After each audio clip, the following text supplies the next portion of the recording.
معاذ کف ھذا، معاذ اپنی زبان پہ قابو پا جا، یہ میری پوری شریعت ہے، یہ پورا دین ہے۔ یہ کس کو سمجھایا ہے؟ معاذ کو۔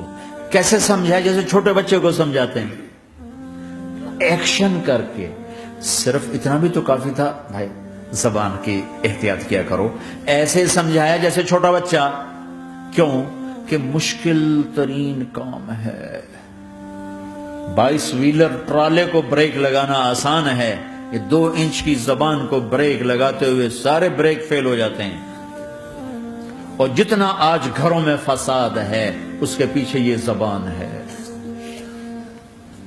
اور یہ کون ہے جس کو معصوم بچے کی طرح سمجھایا ہے؟ معاذ بن جبل۔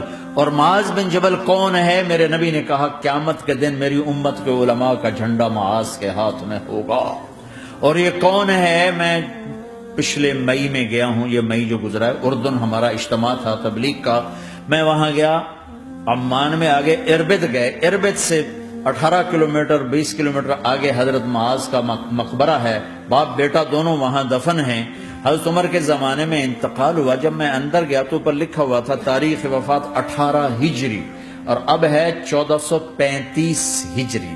1417 سال اس آدمی کو دنیا سے گئے ہوئے ہو چکے ہیں۔ جب میں مقبرے میں داخل ہوا، کمرے میں جس میں قبر تھی، سارے کمرے میں خوشبو ہی خوشبو۔ قبر پر 2-4 چادریں پڑی تھیں، مجھے خیال آیا کہ میرے خیال ہے یہ چادروں پہ خوشبو لگی ہوئی ہے، وہ خوشبو آ رہی۔ اس وقت میں فاتحہ پڑھ کے واپس چلا گیا، جا کے نماز پڑھی، مسجد قریب تھی، مغرب کی نماز پڑھ کے پھر دوبارہ آیا، پھر میں کھڑا ہو کے سوچ رہا ہوں یہ کیسی خوشبو ہے۔ تو ایک آدمی میرے پاس کھڑا تھا، میں وہ ایسے کر کے نا چادریں سونگنے کی، شاید یہ چادروں میں خوشبو لگی ہوئی ہے۔ ایک آدمی میرے پاس کہنے لگا جناب یہ خوشبو چادروں میں نہیں ہے، یہ اس قبر والے کی خوشبو، یہ 24 گھنٹے آتی رہتی ہے، 24 گھنٹے۔ پھر میں نے فزیکلی ایک ایک چادر کو سونگا، کسی ایک چادر میں کوئی خوشبو نہیں تھی۔ یہ وہ معاذ ہے جو 1417 سال ہو چکے ہیں مرے ہوئے اور قبر مہک رہی ہے۔ میں سنی سنائی نہیں بتا رہا، آنکھوں دیکھا بتا رہا ہوں، خود گیا ہوں، خود یہ مئی جو گزرا ہے۔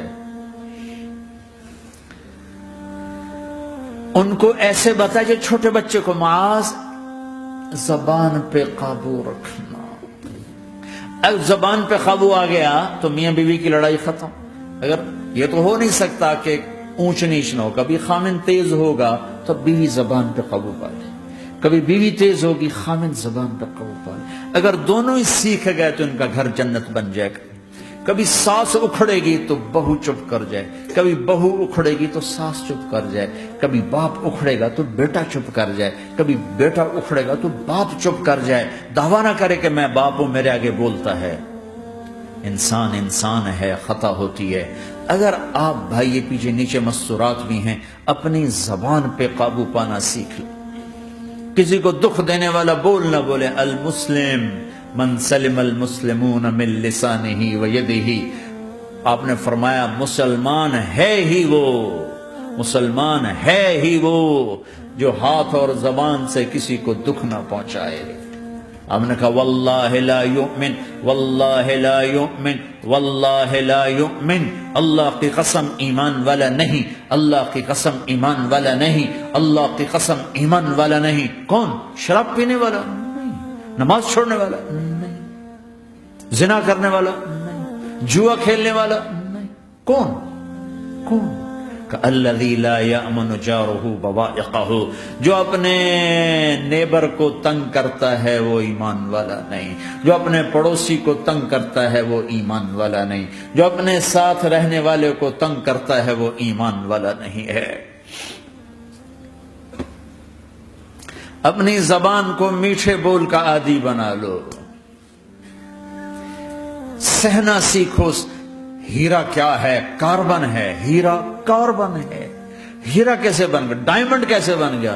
پریشر کو سہتے سہتے سہتے سہتے اللہ نے اسے ہیرا بنا دیا۔ اگر تم ہیرا بننا چاہتے ہو، محبوب بننا چاہتے ہو، تو غصہ پینا سیکھو، زبان پہ قابو پانا سیکھو۔ اپنی زبان کے اوپر اللہ نے 2 دروازے لگائے، بند کرنا، 32 تالے ہیں، ان کو بند کرنا سیکھو اللہ کے واسطے۔ اگر زندگیوں میں خوشی لانا چاہتے ہو تو برداشت کرنا سیکھو، اگر زندگی کو برباد کرنا ہے تو زبان کھول دو۔